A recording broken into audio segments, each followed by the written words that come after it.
Très heureux de vous retrouver, chers web spectateurs, et bienvenue sur TSM. Vous êtes dans Génération Impact, l'émission qui met en lumière les initiatives de ceux et celles qui bousculent les idées reçues et qui réinventent notre regard sur le monde. À travers un titre qui intrigue et une histoire qui déplace les frontières, l'auteur nous invite à revisiter certaines certitudes parfois trop admises. Il nous fait suivre un guide léger, venu de loin dans l'optique de découvrir des réalités souvent méconnues. Une rencontre qui promet de questionner, de surprendre, mais surtout de réfléchir. Et pour en parler, nous recevons sur le plateau son auteur, M. Naïl Verneuil. Bonjour. Bonjour. C'est un plaisir de vous avoir sur le plateau des TSM. Merci pour l'invitation. Eh bien avant d'en savoir plus, rendez-vous dans les couloirs de Saraba Édition pour avoir une idée sur les premiers éléments ayant permis de réaliser ce projet. Voici un extrait du reportage. Ce matin, dans les couloirs de Saraba Édition, maison d'édition sénégalaise dédiée à l'accompagnement de la création littéraire locale et à l'émergence de nouveaux talents, un nouveau livre voit le jour. On dit que les girafes sont en Afrique. Dès lors, en quoi cette œuvre s'inscrit-elle dans la stratégie globale des éditions Saraba qui place l'Afrique et l'enfance au cœur de son identité éditoriale? Alors, quand on a décidé de faire ce projet, effectivement, il était en cohérence avec notre ligne éditoriale parce que le cœur de notre vision, c'est vraiment, comme on dit, de raconter nos histoires. On est beaucoup axé sur la jeunesse parce qu'on pense que c'est un domaine important, que c'est là qu'on façonne les lecteurs de demain et qu'on leur donne de nouveaux imaginaires et de nouvelles représentations. Un récit qui interroge les certitudes et invite les enfants à découvrir par eux-mêmes. Le directeur éditorial revient ici sur cette ligne forte et sur l'accompagnement éditorial qui permet de la préserver. Les points sur lesquels on peut insister, c'est vraiment ce côté de la mondialisation. C'est de dire que l'Afrique est en train aujourd'hui de suivre son propre chemin et qu'il faut arrêter de la regarder avec des biais, avec des ornières, et que le mieux, c'est de la découvrir effectivement déjà à travers les livres, parce que c'est un bon moyen de voyager de façon immatérielle, on va dire, d'être sur place et de déconstruire vraiment tous les schémas qu'il y a eu par le passé. Et ça, le meilleur moyen, c'est ce qu'on est en train de faire. C'est que ce livre aujourd'hui, avec la vocation pédagogique, avec l'histoire, ce n'est qu'un prétexte.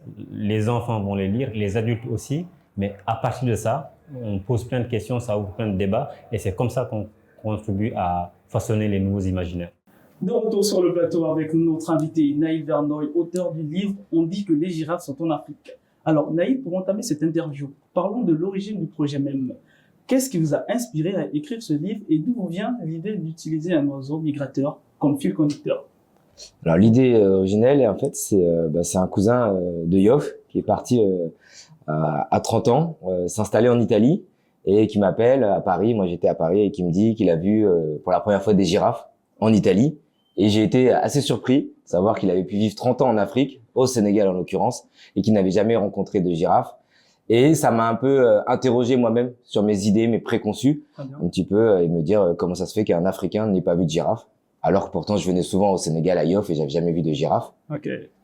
Pour la cigogne, pour nous, c'est devenu, quand on a fait avec Farid Malki, on a eu l'idée de faire un livre pour déconstruire un peu ces préjugés justement qu'on pouvait tous avoir nous en Europe, mais qu'on peut aussi retrouver au Sénégal. On s'est dit que la cigogne, c'était l'animal parfait, puisque par essence, cet animal nie les frontières. Il n'est pas européen, il n'est pas africain, il est partout à la fois, il va d'un monde à l'autre, et il n'appartient à aucune nationalité ou aucun continent. Et donc pour nous, c'était vraiment le trait d'union. Très bien. Alors le titre, on dit que les girafes sont en Afrique, interpelle dans l'immédiat, vraiment très immédiatement. Alors que signifie-t-il vraiment et qu'avez-vous voulu dénoncer à travers cette formule? Alors c'était vraiment reprendre le petit mot on dit. Les on dit sont des rumeurs, on ne sait pas qui sont ces on dit, mais qui est on? Personne ne définit, et ça peut être des fake news aujourd'hui, on pourrait dire. Et les girafes sont en Afrique, c'est une réalité. Les girafes viennent du continent africain et exclusivement du continent africain. Et donc on a voulu vraiment opposer une réalité avec quelque chose qui serait de la rumeur. Très bien. Pour justement ouvrir sur toutes les rumeurs, toutes les fake news, toutes les préjugés qu'on peut avoir sur le continent africain. Alors en ce qui concerne les préjugés, je pense qu'on fait plus recours aux clichés. Alors, pour revenir sur la déconstruction même de ces clichés, quels sont selon vous les stéréotypes de l'Afrique que vous considérez comme les plus persistants aujourd'hui et que vous avez voulu déconstruire dans ce livre de manière implicite pour ne pas spoiler les lecteurs? Vous dites moi, le mot stéréotype, c'est voilà les clichés, c'est-à-dire des moments comme des photographies Très bien. qui sont anciennes du continent africain. On n'a pas de photographie de clichés contemporains du continent africain. Et donc, on a vraiment une vision. Et je pense que je peux dire on, mais là, encore une fois, c'est un on dit, mais c'est le on occidental, mais aussi le on en Afrique, le on en Amérique latine, en Asie. On a une vision de l'Afrique qui est très rurale. Très bien. Exclusivement rurale, de personnes qui s'habilleraient peu, qui seraient pratiquement dévêtues avec quelque chose autour de la taille, qui habiteraient dans des cabanes, qui vit avec des animaux, qui le matin donne son petit déjeuner qui partage son petit déjeuner avec une girafe, ou sa vie quotidienne avec des singes, qui va tuer des lions pour devenir un adulte. On a toutes ces représentations d'une Afrique qui est et même parfois qui n'a jamais existé en fait. À aucun moment les Africains ont vécu avec des singes. On est deux. Justement, par rapport à cela, par rapport on va dire ces clichés en question, comment avez-vous choisi les clichés et sur quels critères exactement, de manière assez spécifique? Alors on a pris les clichés comme vous l'avez demandé, un petit peu principaux. Pour nous, on les a un peu listés, hiérarchisés, et on s'est dit bah voilà, le plus important, c'est que pour les gens, oui, l'Afrique, il y a pas de ville. L'Afrique, les gens vivent que dans des villages, ils vont chercher l'eau au puits, etc. On n'est pas en train de dire que ça n'existe pas, mais on veut juste rééquilibrer aussi le discours et dire il y a encore des villages en Afrique et tant mieux, mais il y a aujourd'hui 50% des Africains qui habitent dans des villes qui peuvent être Lagos, Dakar, Abidjan, des grandes villes qui sont des métropoles. Alors pour insister sur la sémantique de rééquilibrer, quelle réalité africaine souhaitez-vous faire découvrir ou encore redécouvrir à travers vos pages? Bah justement cette réalité urbaine. En fait, les Africains, j'ai habité à Dakar pendant 4 ans et pendant 4 ans, j'étais à Dakar dans une ville où il y a peu d'animaux, il y a peu de végétation finalement, et il y a beaucoup de voitures et c'est ça la réalité du Sénégal, mais aussi d'autres grandes villes africaines. Et c'est vrai que quand on ouvre des livres pour enfants, la plupart sont des livres où on a de la nature représentée, où on voit des animaux, des gorilles, etc. Et ça ne parle plus aux enfants, je veux dire les petits Sénégalais qui sont ici, ils prennent des livres de Kirikou, de Zekeye, etc.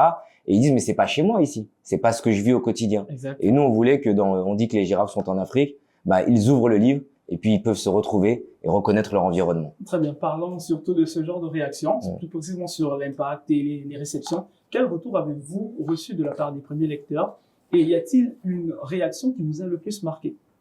Alors on a eu beaucoup de retours sur les réseaux sociaux, sur Instagram notamment, mais là on a eu l'occasion aussi d'aller dans des écoles ici au Sénégal à Dakar et beaucoup d'émotions parce que les enfants étaient tellement contents. Par exemple cette double page qui est illustrée par Audrey Sarro, voilà, ils reconnaissent la ville de Dakar et ils disent mais c'est chez moi. Et vraiment ça, qu'ils aient l'impression d'être dans le livre en fait, et pas juste un lecteur d'un livre lambda. Très bien. Audrey Sarro, notre illustratrice que nous recevons dans quelques instants. Mais avant, continuons et bien avant de terminer cet entretien, une autre question revient. Il y a très souvent, selon vous, il y a très souvent une différence entre les réalités africaines et la perception extérieure. Alors, quel impact espérez-vous que ce livre aura chez les lecteurs? Je pense que déjà il faut être un lecteur un peu conscient, c'est-à-dire par exemple un Sénégalais, je pense que quand il va prendre ce livre, il connaît la réalité du Sénégal, des villes comme Saint-Louis ou Dakar ou Thiès, et donc pour lui il sera pas surpris. Mais c'est vrai que quand il va vouloir partager une histoire avec ses enfants, bah il aura pas des livres qui partagent leur vie. Donc pour les Sénégalais, je pense qu'ils sont conscients. Après pour les Occidentaux, c'est plus compliqué parce que ils restent dans leur mental vraiment cette image archaïque et rurale de l'Afrique, et c'est très très difficile à déconstruire. Donc moi j'ai décidé de plus m'attaquer aux parents, je vais passer par les enfants parce que je pense que le plus important c'est qu'ils ne la construisent pas les enfants. Parce que déconstruire ça me semble trop compliqué, mais construire ça me semble beaucoup plus facile, et donc construire avec des narratifs complètement différents et diversifiés. Je pense que c'est le... Alors pour chuter avec cette question, à la suite de cette lecture, quel rôle la jeunesse africaine peut-elle jouer pour mieux déconstruire les clichés par rapport aux idées que la mondialisation a sur l'Afrique?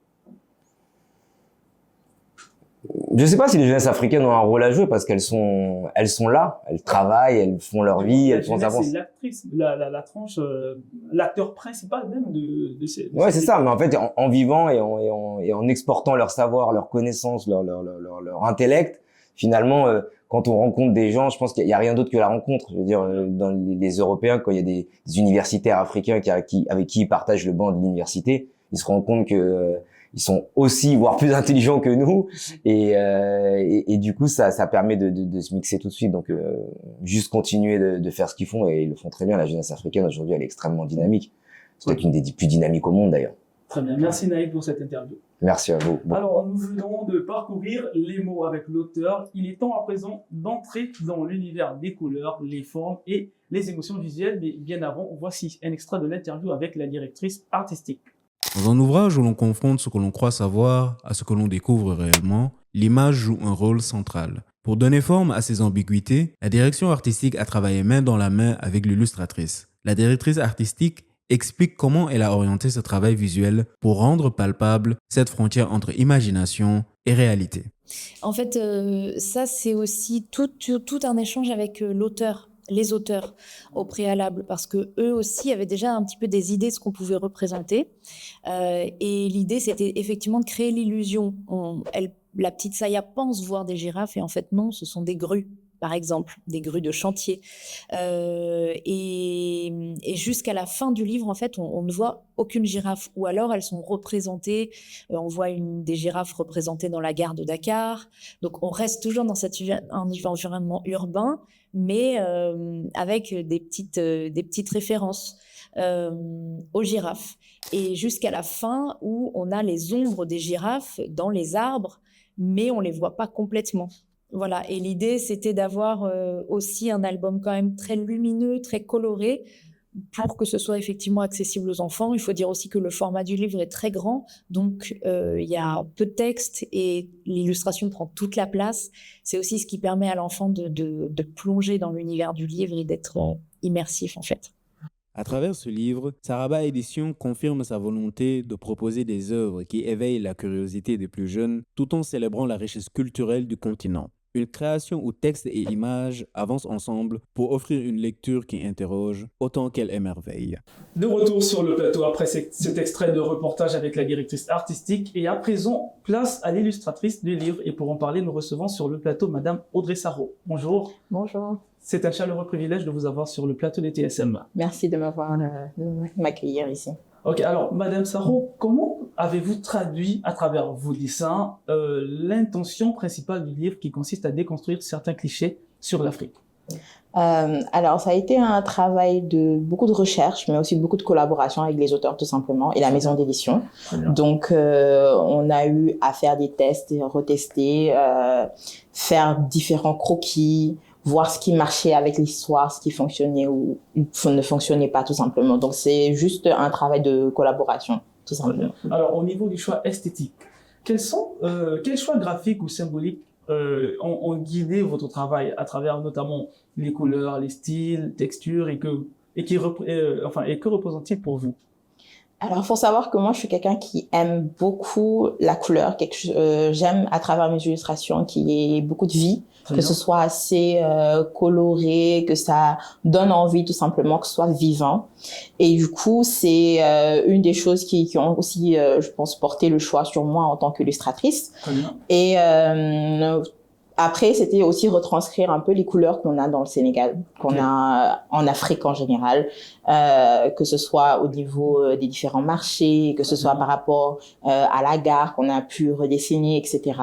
Donc voilà, c'était globalement ça. Et aussi, on a voulu effectivement apporter un peu de texture, ce qui montre un peu, entre guillemets, le relief qu'on peut retrouver dans nos pays d'Afrique. Alors, est-ce que vous pouvez faire un plan sur la couverture? Sur la couverture, bien sûr. Alors, sur la couverture, nous avons la rencontre d'une cigogne et d'une girafe. Selon vous, qu'est-ce que ça représente?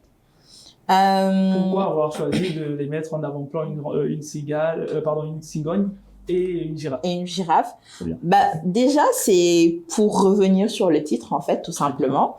On a cette petite cigogne qui est à la recherche de son, entre guillemets, idole, qui recherche cette girafe avec beaucoup d'engouement, beaucoup de joie, beaucoup de passion et tout simplement de curiosité.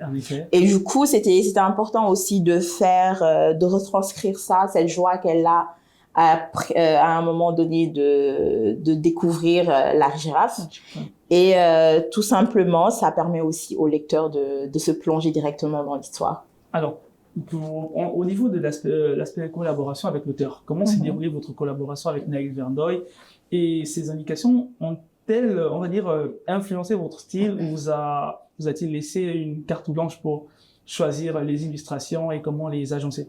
Alors, il y a eu beaucoup de liberté pour moi. J'ai Très eu bien. beaucoup de liberté par rapport aux illustrations. Après, bien évidemment, il y a toujours de la collaboration qui se fait parce qu'il faut que les dessins correspondent aussi à ce qui veut être retranscrit. Ok. Donc, on fait principalement en général les croquis en amont et ensuite on les partage. Et aussi la maison d'édition, donc la direction artistique, Ok. qui va être impliquée. Et ensuite, voilà, c'est vraiment tester les choses. Oui. On fait différents croquis, on voit ce qui correspond mieux à l'histoire et à ce qu'on veut retranscrire. Et une fois qu'on a ça, et puis après, on peut dérouler. Ok, parlons à présent de l'impact chez les jeunes. C'est un livre où on a des mots et des illustrations. Oui. On a l'impact à la suite des mots, mais qu'est-ce que vous espérez que les lecteurs retiennent après la lecture visuelle? Moi, je me dis, l'avantage des images, en fait, c'est que ça leur permet de se plonger carrément dans une histoire Très bien. et de se faire une idée visuelle de ce qu'ils ont autour d'eux. Et d'aussi, comme Naïl le disait, ça leur permet aussi d'identifier les choses qu'ils voient dans leur quotidien, notamment les Sénégalais eux-mêmes qui peuvent retrouver, par exemple, la gare Très bien. dans le livre. Donc ça, c'est une belle image et c'est bien de voir la petite joie, la petite lueur En effet, oui. qu'on voit dans les yeux des Très enfants quand ils découvrent le livre. Donc ça, c'est une belle chose. Ok, pour jeter par là, s'il fallait inciter les plus curieux, enfin les moins curieux à lire ce livre, que direz-vous de manière brève mais très incitative? Waouh. Oui, c'est votre temps, mais franchement, pensez vraiment à ces termes que vous pourrez dire de manière assez brève, mais incitative pour que ces derniers se disent, mais il faut que je plonge mon regard dans ce livre, même en une phrase. Je sais pas si je peux me contenter d'une petite phrase, mais Allez-y.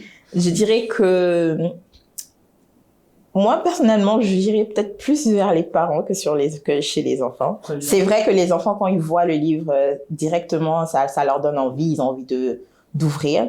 Mais je dirais que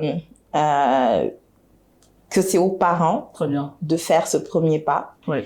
Et aussi qu'à travers ce genre d'ouvrage, ils peuvent faire découvrir à leurs enfants leur environnement Très bien. et participer à leur créativité, tout simplement. D'accord. Voilà. Merci beaucoup, Audrey Saro, pour cette Merci à vous.